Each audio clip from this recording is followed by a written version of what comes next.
Ndị be anyị ekelekwanụ m unu. Asị m ka nke onye chiri ya si alụkwa. Asị n'ụbọchị nketa ya mara na anyị na mma na ihe adị ka echi na echi ada agwụ agwụ. Otu anyị kwuru ya, otu akụ ya dịrị n'ụmụ Igbo. Ise ọzọ dị ka ibe ya bụ anyị emekunu mara na ya bụ Eastern News 24 ka anyị si wee wetara ya bụ ozi unu je gị n'ugbu a n'iru akwụkwọ gbasa maka ya bụ ife na-eme n'obodo nọ n'ime ya anụ nwere ụwa n'azụ n'ala Igbo. Ozi anyị wetara unu n'ụbọchị nketa bụ according to the Biafran activist. Breaking news. American media exposes the Nigerian government and the media, the hiding truth they have been hiding from the masses. This is one of the reasons why Nnamdi Kanu, Sunday Boho, and others are being persecuted. Hear the news in details. My brother, pay attention to this update. Ndumbowa abatagona our struggle. Because me to fogunu. Kambapuni also go soon ya bife kunu geya. Manifi game na ipoto sa ya bozi. Diki yegi siya bife. The line akara comment if you channel dinkigi. Basta maka this update I wote. Over to you, sir. Welcome you all here to Equipping the Persecuted's first press conference in Washington, D.C. The reason we are holding this press conference is to draw attention to what is happening in Nigeria. And I know we have some people... Breeders Association, Cattle Breeders Association are not breeding any cattle. People who are on the front lines reporting this cannot be overstated, but the challenge that they face is that the media itself denies the reality that they see and report. It is truly without conscience that you can witness the execution of people and have it denied because journalists are too lazy, too corrupt, too stupid, too cowardly to stand up and tell the truth. That is without conscience. And, you know, we have to stop being afraid of what people will say to us. We have to stop allowing those who tell the truth to be punished and those who lie to be rewarded.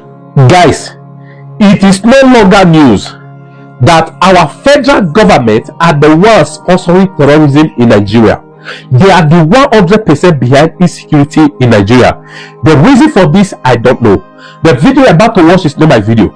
This is coming directly from Washington, D.C. They unveil how our government, they sponsor terrorism, how they reward those who speak lies, okay, and those are punish those who speak the truth. Guys, this video is too important. It's too important for all Nigerians not to hear, not to watch. That's the reason you must like this video. Please share it in all the platforms. I beg, share this video. The things they reveal here, let me say this to portray the video about to watch. A couple of days ago, it's on paper, just Google it. Joint Task Force, right? I think it's that so. They were about to capture this popular terrorist. What's his name? I said Tuji Bello.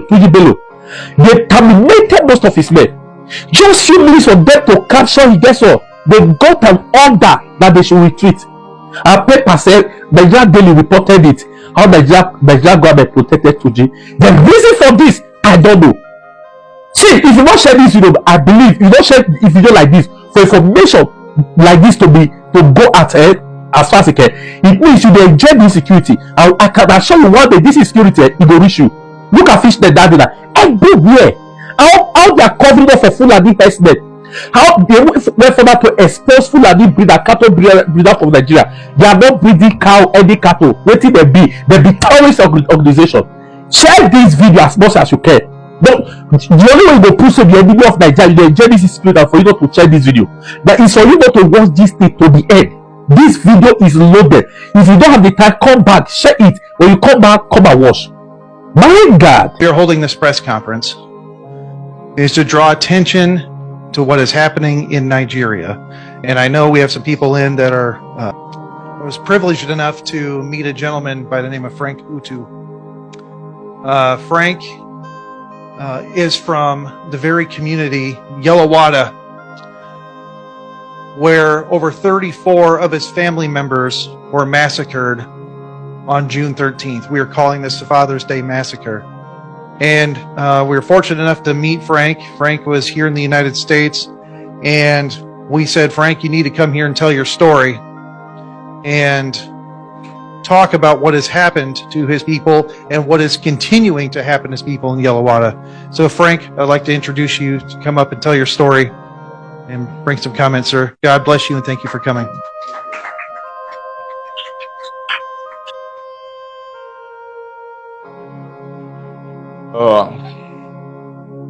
First of all, I want to thank you so much for the very noble privilege of addressing this gathering. I want to thank the organizers, I want to thank Judge Saul particularly, and members of the U.S. Congress. And I want to thank you so much for all you've been doing for Nigeria and Africa as a whole. Before I proceed, please, I implore you to stand up for just 10 seconds to observe a 10-second silence in memory of my brethren, my siblings, my relations, and all victims of massacre in Nigeria.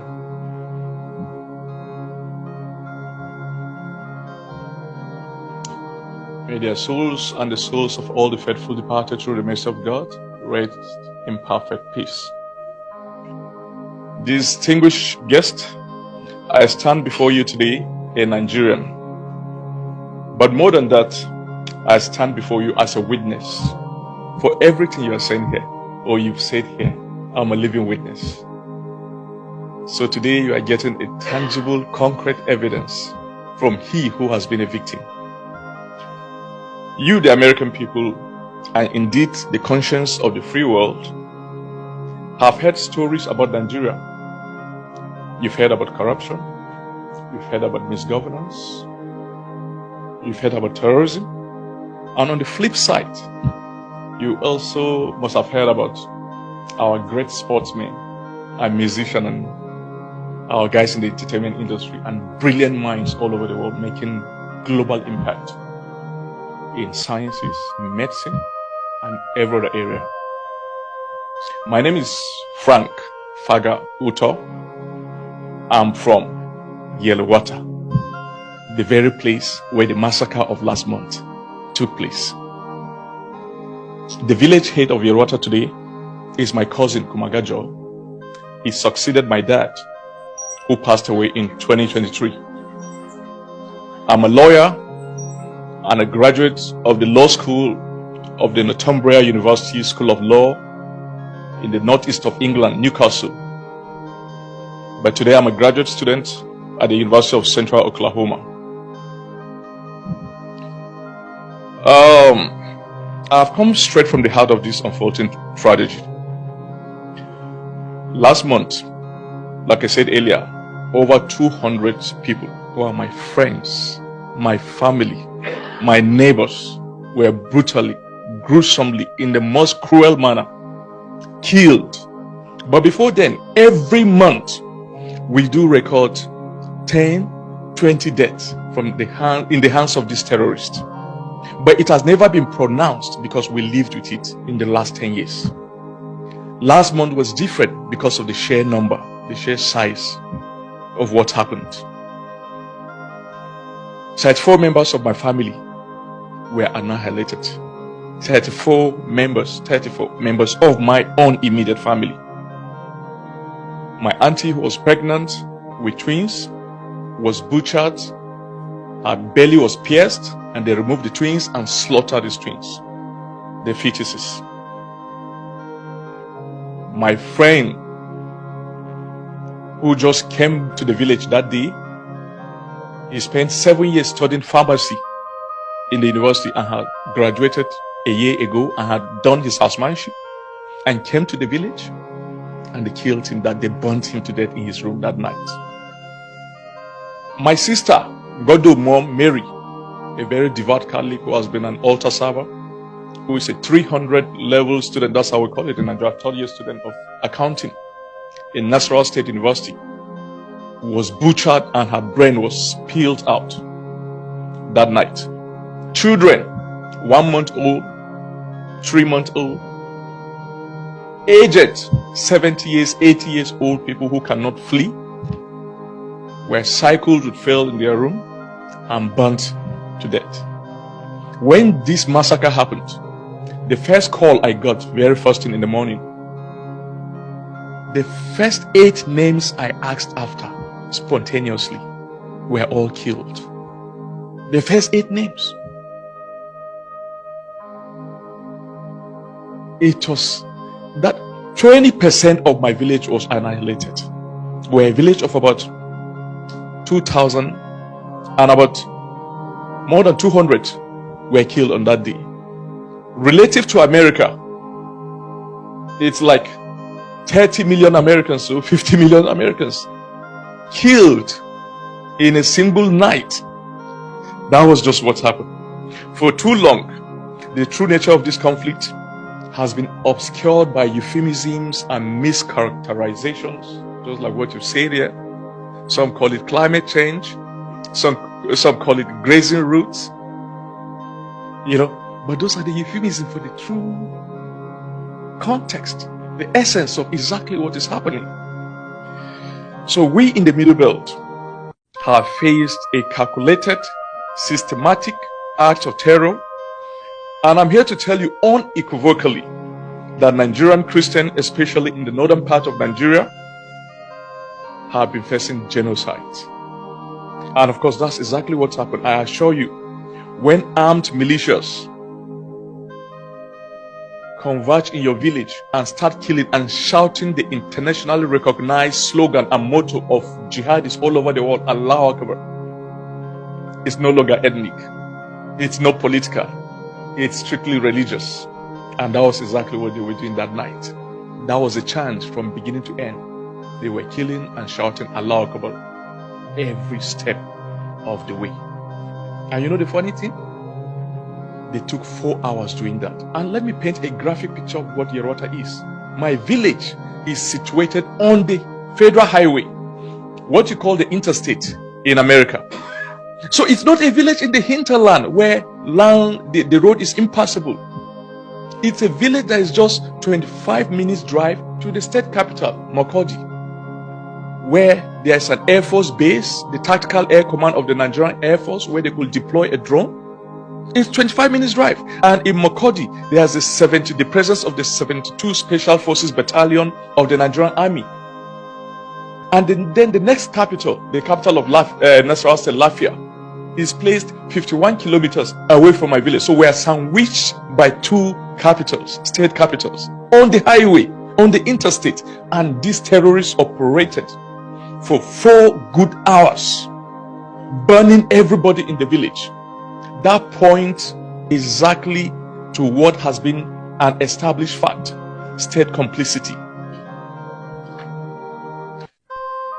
Distinguished audience, the Nigerian government, despite its pronouncement, has demonstrably failed to defend us. Time and again, when our villages are attacked, help is either non-existent or deliberately arrives too late. Worst, when our young men, driven by desperation to protect their families, organize themselves in self-defense, they are often met not with support, but with arrest and detention by the very authorities who should be protecting them, leaving our communities even more vulnerable. This is not just neglect, it is active disarming of the victims. Therefore, I stand you today to make an urgent, fervent plea, a plea for the conscience of America and the global community. 1, I reaffirm what my bishop, the bishop of the Catholic Diocese of Makurdi, Bishop Anagui, said to the U.S. Subcommittee on Africa, Congressional Subcommittee on Africa in March this year, that let's designate Nigeria as a country of particular concern. The systematic, egregious violations of religious freedom against Christians in northern Nigeria demand this designation. This is not merely symbolic. It triggers mechanisms for focused diplomatic and economic pressure, sending an unmistakable message to the Nigerian government and the perpetrators that the world is watching and will not tolerate this genocide and injustice. Secondly, we need intervention, not indifference. We need active, robust intervention from the United States, the West, and all people of goodwill across the globe. We need monetary and humanitarian aid, very especially, to help rebuild our villages and take care of the medical and clothing needs of our people, as well as food. Our people don't have food now. They hardly eat in a day. Beyond the humanitarian aid that is desperately needed, we make the following call. A. Targeted sanctions. Impose sanctions on individuals and entities implicated in the persecution and violence against Christians in Nigeria. My brother Steve mentioned some names. Those are the names. These figures are well known. You know, some time ago, 2 years ago, Dubai arrested about quite a couple of terrorists, that's the UAE government, and prosecuted and jailed them. They gave them a corresponding list of their sponsors in Nigeria. The UAE sent that list to Nigeria, and Nigerian government has slept on it up to this day. Intelligence sharing. See, we need capacity building, share critical intelligence with groups capable of defending themselves, and provide non-lethal weapons and defensive capabilities to vulnerable communities, bypassing a government that has proven unwilling or unable to protect its own citizens. D. Diplomatic pressure. Leverage every diplomatic tool to demand accountability from the Nigerian government for its failure to protect its Christian citizens and to cease the arrest of those attempting self-defense. E. Allow us to defend ourselves. If the Nigerian government cannot and will not defend us from this systematic jihad, then they must allow us the right to defend ourselves. Instead of sending soldiers to arrest our able-bodied youth who are merely trying to protect their homes and families, the government must step aside and permit communities to organize legitimate self-defense mechanisms. Disarming the victims in the face of an existential threat is no neutrality. It is complicity. Furthermore, as crucial part of the solution, we demand that the USA, the Interpol, and the global community arrest the sponsors of the Fulani Jihad in Nigeria, who are the very center of gravity of this genocide. Those sponsors are well known to the US, to Nigeria, and the Interpol, and they are among the top echelon of the Nigerian political, business, economic, and traditional institutions.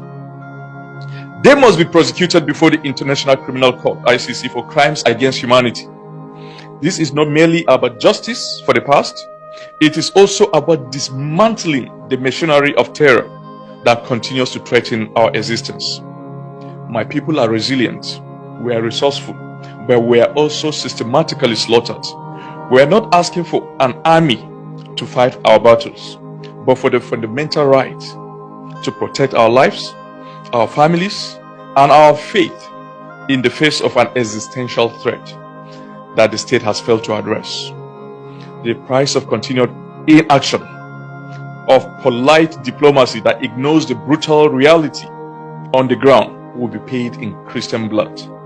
Let us not allow history to record that when Yerwata, my village, when Benue State, my state, which is made up of 98% Christians, and when Nigerian Christians are persecuted by these murderous jihadists, the world turned a deaf ear.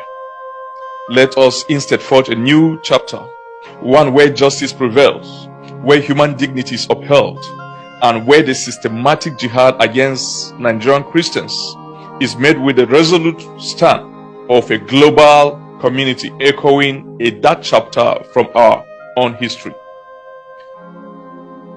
Finally,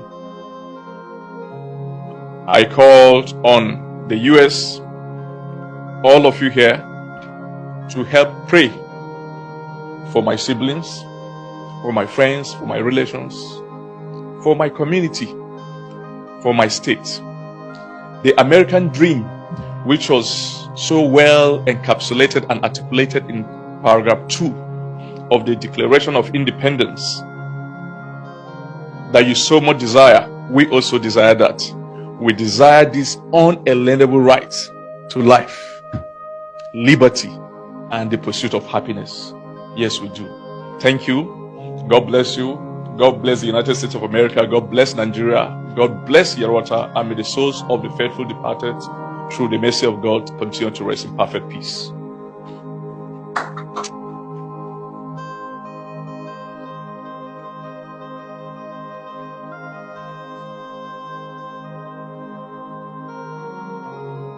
We produced a 28-minute short documentary on the massacre in Yellowwater. And There was no Truth Nigeria. There was no media organizations. And you know what was happening to those people? To Lawrence and Masara Kim and all of them? The journalists sitting in the big capital cities, the big cities and in the capital, who were taking the line from the government and didn't have the courage or the integrity or the professionalism or the character or the motivation to go to those frontline villages. They just bought the line from the government that it wasn't really happening, and they bought the line from the U.S. State Department that this is nomadic tribesmen being forced to move from climate change. The Fulani are not really terrorists. Oh, the fact that they are Muslims got nothing to do with it. Because they're nomadic tribesmen, they're looking for other land. They're looking to go somewhere, you know, and that's forcing them to clash with the Christian villages. Nonsense. That's absolute nonsense. That is just an example to you of how climate has been used as a scam. I mean, it's not just fake, it's much worse than that. All of these systems that are being implemented that are so profoundly dishonest, they're systems of control. How do we control the people, control the information and the narrative, and then have that as cover to do whatever it is that we want to do? Which, by the way, is to go into Christian villages and not only annihilate people. I mean, in one of the recent attacks that Truth Nigeria has reported on, putting women and children inside cages in the market and burning them alive. I mean, I was sitting down to a dinner in my hometown in Texas one Friday night years ago. My husband was with me. It was when we were trying to get the Sound of Freedom was being blocked because people didn't want child trafficking to be a conversation everyone was having. And we were doing our best to help get that movie put out. And I got a video. I showed it to my husband as we sat down. He couldn't eat. And it was a young 18-year-old, 17, 18-year-old girl from Nigeria who was pulled from one of the villages, and as they were slicing off her head, they were digging her baby out of her tummy. And she was well advanced in pregnancy. That's the reality of what, you know, when you put those numbers up and you go before your colleagues in Congress and you put those numbers forward, that's what it means in human terms. I mean, Lawrence once was calling Doug and myself, he's sitting in the back of a meat wagon on the bodies of his friends and neighbors with malaria. Remember, after that he went out with malaria for weeks. I mean, these the courage of the people who are on the front lines reporting this cannot be overstated. But the challenge that they face is that the media itself denies the reality that they see and report on with their own eyes and ears. I mean, that's without conscience. Honestly, I stand before all of you in the National Press Club of the United States of America, the most powerful free nation on earth, where we have First Amendment rights. And I mean, I cannot say strongly enough to the press corps, do your job. Do your job. Because we are supposed to be the inspiration and also the safety net for journalists everywhere. It is truly without conscience that you can witness the execution of people and have it denied because journalists are too lazy, too corrupt, too stupid, too cowardly to stand up and tell the truth. That is without conscience. And, you know, we have to stop being afraid of what people will say to us. We have to stop allowing those who tell the truth to be punished and those who lie to be rewarded. I hope the Meati person who spoke is here. The person, Lower Benue, has run away, and that is what they do with us. They tell us what they want, and then they run, they don't hear us. But let me say one thing clearly. Mayatiala Breeders Association, Cattle Breeders Association are not breeding any cattle in this country. All the cattle, majority of them that we see up and down this country come from Pokistum market in Yobe. They buy them and they take them across the country. Once they finish selling, they go back. So no person is breeding any cattle in this country. If they were breeding, they would have known that it is better, it's healthier to breed cattle on a ranch. They would have known that. But there is another thing which we must also appreciate. And this is the fact that the current crisis, even though you can trace it to the killing of a small Fulani person going about with cattle, is actually not right to trace it to that point. Because this problem has been happening here for more than 10 years. For more than 10 years. And I want us to not forget the fact that this is not just a Benue problem. Today, the Fulanis are in Bayelsa and they are grazing by force. Today, the Fulanis are in Rivers State and they are grazing by force. So we who are Nigerians and who want to stand our ground as citizens of this country must appreciate the fact that we are not dealing with a local problem, we are dealing with a bigger problem. The issue of Nasarawa State has come up, and we know that even during Amakura's time, Fulanis were coming there and attacking Benue State, and Amakura will call them international hunters.